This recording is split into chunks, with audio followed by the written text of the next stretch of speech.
Yo, what's up guys, Jack here, and today we're jumping on board the Star Wars hype train and talking Star Wars Battlefront 2. I wanted to discuss a few things I think the sequel could do to improve on the first game. Also, DICE have very kindly sent me over 20 Star Wars Battlefront codes for PC and 20 Season Pass PC codes to give away to you guys. And if you want to win one of those, just leave a comment down below and I'll pick some people at random to win. Also, if you enjoyed the video, hit that thumbs up button as well. That would be much appreciated. So then, when I first saw DICE's Star Wars Battlefront, I was just blown away. Probably like most people were. Visually, it was incredible. Frostbite had been taken up a gear, and the techniques they used, like photogrammetry and physically based rendering, just make the character models and the environments look better than anything I've ever seen before in a multiplayer game. Fast forward a year though, and we've now also experienced Battlefield 1. I thought after Battlefront, I couldn't be impressed visually. I mean, how could they make it look any better? Well, they did. Once again, we got a game that visually is just so far ahead of other FPS games, especially large-scale multiplayer games. Visuals only get you so far though, gameplay is key, and the question is, when Battlefront 2 launches next year, will we be blown away as much by the visuals that we were getting with the first game? I don't think we will, and I've been thinking, what is Battlefront 2 going to need to give it that awe factor that the first game had and actually make people want to buy and play the game? The first game had the hype of being a brand new Star Wars game, resurrecting the Battlefront franchise. It had insane visuals, and most importantly, it nailed the Star Wars original trilogy aesthetic and sounds. It was a big deal and generated a massive amount of buzz. But now, because of the way the world works, sharing of information, social media, the hype has died down a lot. People were burnt by the lack of content at launch, and we are inevitably less impressed by just the visuals now because we're so used to them, and DICE have already played that card with the first game. It probably isn't going to work again. Now, the gameplay of the DICE and EA Battlefront game is very simplistic and accessible, but I don't think that's a massive problem on the surface. The game was made to cater to as many people as possible, and you've just got to accept that. Kids that want to experience the world of Star Wars, adults who, just like the kids, wanted to do the exact same thing when they were kids and they pretend that they were still kids. It was aimed at any Star Wars fan that wanted to be Luke Skywalker or fly an X-Wing. Your granny could play it. I love Star Wars, so when I first played Star Wars Battlefront, I just completely nerded out like a lot of other people did. Walker Assault was a fantastic game mode, and when you finally got the chance to play as Darth Vader or Luke, it was a head rush. And even today, I just checked this on a third-party website, the game still has 60,000 concurrent players, and it's a Monday, and a large portion of that comes from the consoles. The problem is though, and I'm sure that a lot of people would agree with me here, the gameplay itself, while being fun, really lacks a lot of content and depth. Sure, it's got a lot of content now after all the DLCs have been released over a year later, but when it first launched it had a distinct lack of content to keep people happy, and gamers nowadays demand a lot of content at launch. We've got shorter attention spans, we play for longer, more often. The modern entertainment world wants new information and entertainment constantly, and you could argue too that the very same thing is happening right now with Battlefield 1. It's in a very similar scenario, I think. BF1 seems very simple on the surface compared to BF4, with a lack of content here to keep people engaged for months at a time. At launch of Battlefront, there was a lack of maps, heroes, vehicles, unlockables, star cards, no space battles, and sure, there are now more heroes and they're more complex too with their traits. There's plenty more weapons and star cards in abundance. But it's a year down the line, so you would expect that to be the case. In a lot of respects, it's style over substance. The game looks visually stunning, but on release it didn't actually have that much to get your teeth stuck into. And after a month, you probably put it down and didn't play it again. Maybe you revisited it for a couple hours when the DLCs came out if you bought the Season Pass, and that brings me on nicely to the next bit. So if you bought the base game, you aren't actually going to get any of the new maps unless you purchase the Season Pass, which is another frustration for players. The game also was a little hampered by the fact that it could only focus on the original trilogy of films.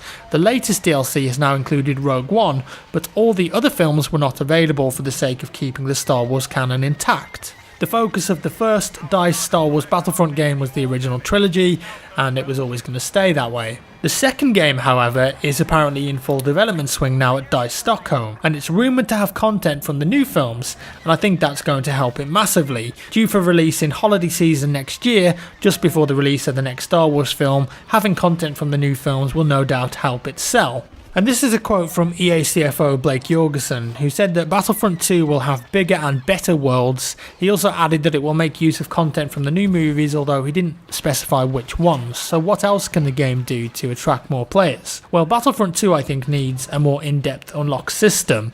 It needs things for players to work towards to keep them coming back, but the thing it needs more than anything is a good selection of maps and game modes. Walker Assault was good, but at launch it was only on 4 maps. Fighter Squadron I think also needs a lot of love if you ask me, and could do with more objective based gameplay thrown into the mix. Look at something more like the recent Battle Station or Infiltration multi-phase game modes, way more interesting than just team deathmatch in an X-Wing or a TIE fighter. And I think that Battlefront 2 will include that kind of thing, and maybe even the game could benefit on an infantry level from a class system like in the older Battlefront games, and bring much more teamwork back into the mix. One of my biggest criticisms with DICE's Battlefront has always been a lack of teamwork. In most of the game modes for me personally, it just always felt like team deathmatch. You can really just lone wolf everywhere in this game, and you don't ever really have to think about your teammates at all if you don't want to. And I think yes, part of that is because that's the design of the game and its accessible nature,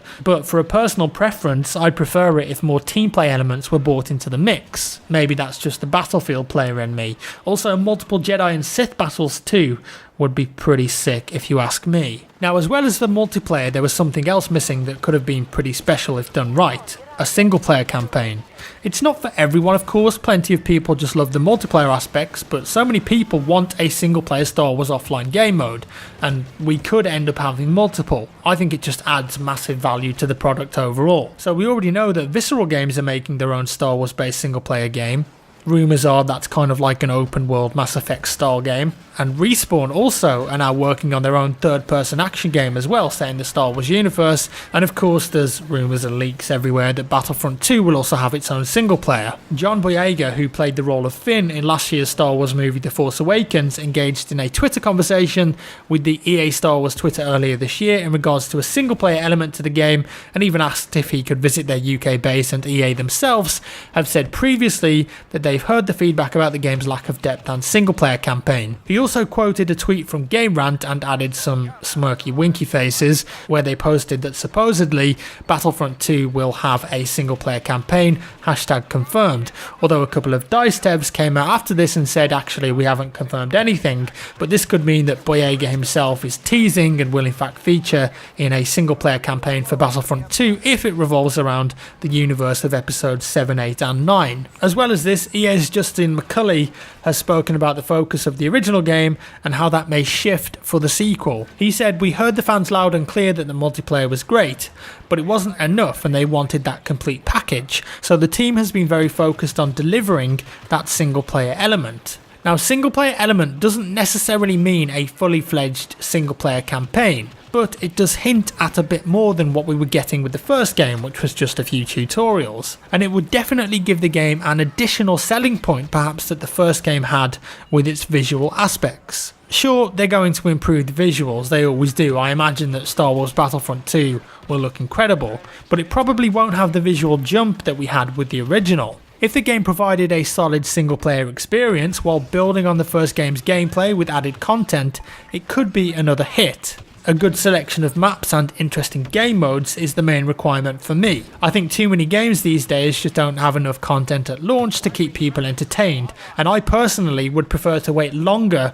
for AAA games to release that have much more content in at launch than have to wait months for DLC. With BF1, for example, we're not going to get our first proper DLC until March, and already I think the game's getting a bit stale. Ultimately, it's no real surprise either that another Battlefront game is being made. Battlefront sold over 14 million copies for DICE and EA, and there are Star Wars films now every year up until at least 2019, so this is the perfect time really to be releasing Star Wars games. Battlefront 2, or whatever else they might call it, considering there's technically a Battlefront 2 already. The game from Respawn as well as the game from Visceral all coming in the next 2 or 3 years.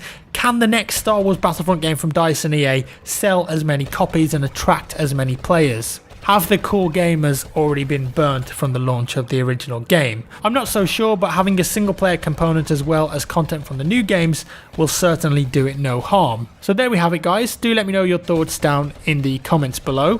Would you be hyped for another Battlefront game, and would more depth and content and a single player game actually attract you to buy and play the game again? And also, don't forget, if you want to win one of those copies of the game, do leave a comment down below and hit the thumbs up if you enjoyed the video. As always guys, love you lots, thanks for watching, and I'll see you in the next one.